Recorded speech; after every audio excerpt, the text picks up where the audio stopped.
राष्ट्रीय राजमार्ग 248A की बद से बदतर हालत को लेकर कांग्रेस विधायक और सीएलपी उपनेता आफताब अहमद ने सरकार को जमकर घेरा।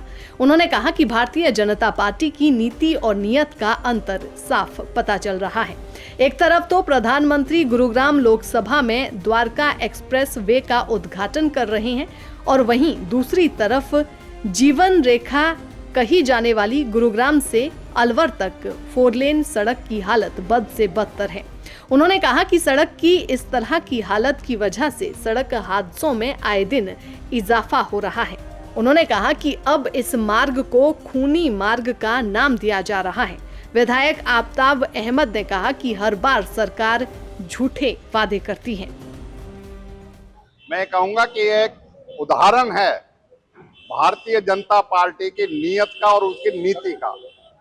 एक तरफ प्रधानमंत्री द्वारका एक्सप्रेस वे का इसी गुड़गांव लोकसभा में आज उनका उद्घाटन कराया जा रहा है और इस तरफ हमारी जीवन रेखा माने जाने वाली नुहू से अलवर तक की 4 लेनिंग जो स्वीकृत कर दी गई थी कांग्रेस ने 248A के नाम से नुहू शहर से अलवर बॉर्डर तक की 4 लेनिंग, उसको इस सरकार ने पहले तो 2018 में उसको निरस्त कर दिया कि हमें जरूरत नहीं है क्योंकि दिल्ली मुंबई एक्सप्रेस वे बना जा रहा है इसलिए। और जब हम 2019 में एमएलए बने हमने मांग करी, तो जब से मांग करते आ रहे हैं हर एक सेशन में और हर एक तरह सड़क पे हम पैदल भी चले, इसके लिए धरना प्रदर्शन भी हुए, जनता ने भी मांग करी। और उससे ज्यादा बड़ी बात है 2,500 से 3,000 निर्दोष व्यक्तियों ने इस सड़क की दुर्दशा की वजह से अपनी जान से हाथ धोना पड़ा है एक्सीडेंट के माध्यम से। ये सरकार इतनी लापरवाह कैसे हो सकती है कि हमारी परियोजना को कभी उसकी डीपीआर तय बन रही है, कभी उसका एस्टीमेट बन रहा है, कभी केंद्र सरकार को भेजा जाएगा, हर बार सवाल लगता है विधानसभा में।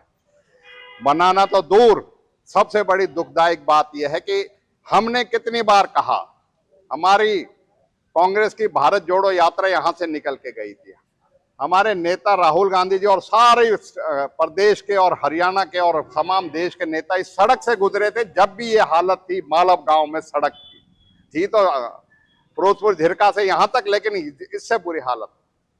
तो जब विधानसभा में इस बात को उठा दिया कि हमें शर्म आती है इस बात को कहते कहते, रिपेयर तो करा दीजिए।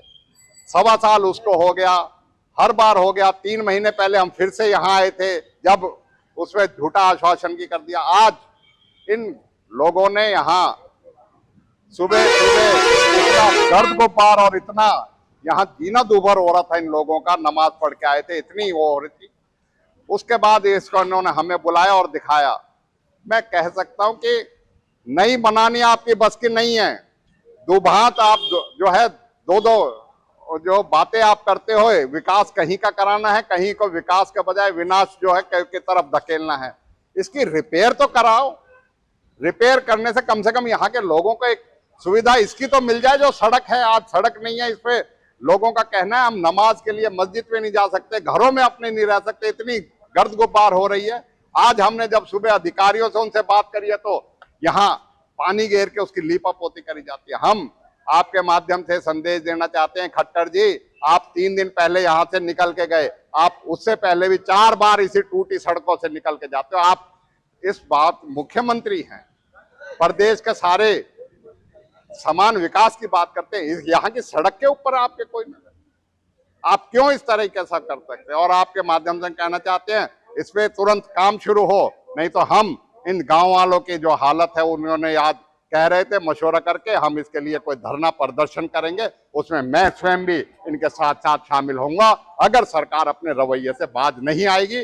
और खट्टर साहब आपके लिए यह उदाहरण है कि आप एक तरफ विकास की बात करते हो, ये विकास आपको विकास यहाँ का नहीं दिखता जहाँ खुद होके जाते हो, तो ये कैसा विकास है? हरियाणा में इसी तरीके का कुशासन और इसी तरह का दुभांत जो है बीजेपी जेजेपी सरकार कर रही है और आने वाले समय में इसको इस बात का खमियाजा भी भुगतना पड़ेगा।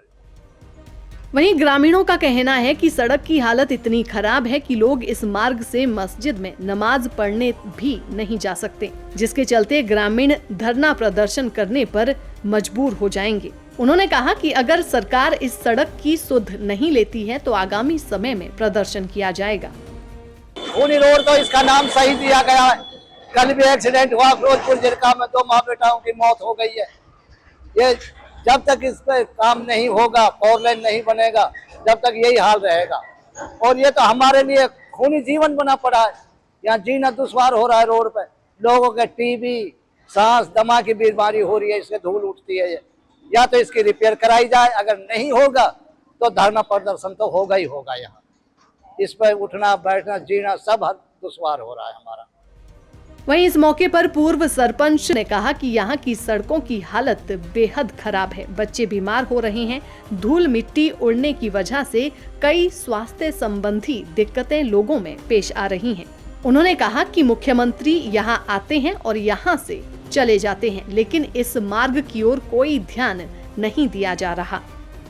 हम तो बड़ी मुसीबत से रह रहे हैं, जाए कहाँ छोड़ के, कोई सहारा ही नहीं। जहाँ कहाँ नहीं, हम तो कहाँ पे छोड़ देते। भाई जमींदार आदमियां हमारे कहले बहुत अत्याचार हो रहा हो। इतना दिन जब अभी खट्टड़ा सीएम साहब आया है, इस पर रोड़ा फैला दिया, रोड़ा फैला के पब्लिक बहका दी।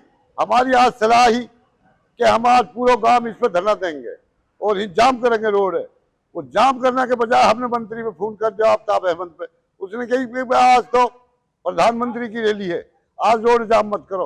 अरे मुझे हूँ डटो ही ना जा रहा है तो वहां का कहना जो पानी छिड़का गया है, डीसी सु कहिए किसु कहिए, उसने पानी छिड़का गया। भाई अगर ये काम नहीं होगा तो हम तो इस रोड पर पूरा ग्राम बैठेगा, बच्चा बच्चा। हमारे के लिए अन्याय हो रहा है, जास्ती हो रही है बहुत ज्यादा। ये जास्ती कहाँ तक बर्दाश्त करेंगे हम। आज यह 5 साल हो गए रोड, रोज जब सीएम आ 3 बार आगो, सीएम यहाँ के 2-3 बार आगो के भाई कहता है बनेगो बनेगो, बनना का नाम ही नहीं लेता। किस तरह की यहाँ धूल उड़ती है और धूल इतनी उड़ती है कि बच्चे बीमार हो गए, मर गए, तेरा बीमारी फैल रही है इससे, सांस की, किसी टीबी की बीमारी फैल रही है। हम तो परेशान होकर इस काम कर रहे हैं। दैनिक सवेरा के लिए नूह मेवात से सद्दाम हुसैन की रिपोर्ट।